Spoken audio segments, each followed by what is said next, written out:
विकास किया है, विकास करेंगे। जी हाँ मेरे साथियों, अब की बार सिहुली पंचायत से परमीला देवी को जिताना है और काठ गाड़ी छाप पर बटन दबाकर भारी से भारी मतों से विजयी बनाना है। परमीला देवी के जीत यहाँ पंचायत हो कि सुना, काटा गाड़ी के जीत यहाँ गाँव नगर हो सुना। चाचा दे दन ध्यान पूरा हो रमा, चाचा दे दन ध्यान पूरा हो रमा। मुखिया के सब बगैन काम हुना, परमीला देवी के जीत यहाँ पंचायत हो कि सुना,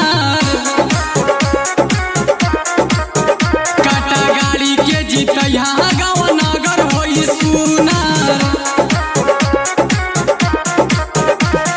सुन लिए चाची दीन के जिताई, मिली जद शांत दिए दुखावा मिटाई। परमीला देवी जिंदाबाद जिंदाबाद जिंदाबाद, मंटू जादव जिंदाबाद जिंदाबाद जिंदाबाद। सुन लिए चाची दीन के जिताई, मिली जद शांत दिए दुखावा मिटाई। गाड़ी छाप जिंदाबाद जिंदाबाद जिंदाबाद। रोहन विचार बाबे सबका से सुना, परमीला देवी के जीत यहाँ पंचायत हो कि सुना,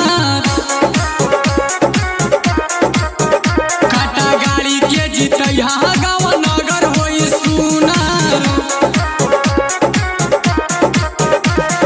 गौआ नगरिया में करी है विकास, लगल बा ये चाची सबके इना के पायास। परमीला देवी जिंदाबाद जिंदाबाद जिंदाबाद। सिहुली पंचायत के जनता जिंदाबाद जिंदाबाद जिंदाबाद। गौआ नगरिया में करी है विकास, लगल बा ये चाची सबके इना के पायास। आपका नेता कैसा हो, परमीला देवी जैसा हो। गौआ नगरिया में करी है विकास, लगल बा ये चाची सबके इना के पायास। मुखिया के सब बाबे इनका में हुना, परमीला देवी के जीत यहाँ पंचायत हो कि सुना, काटा गाड़ी के जीत यहाँ पंचायत हो कि सुना। परमीला देवी जिंदाबाद जिंदाबाद जिंदाबाद, मंटू जादव जिंदाबाद जिंदाबाद जिंदाबाद।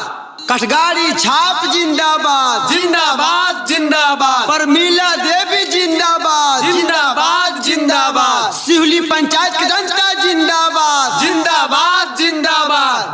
आपका नेता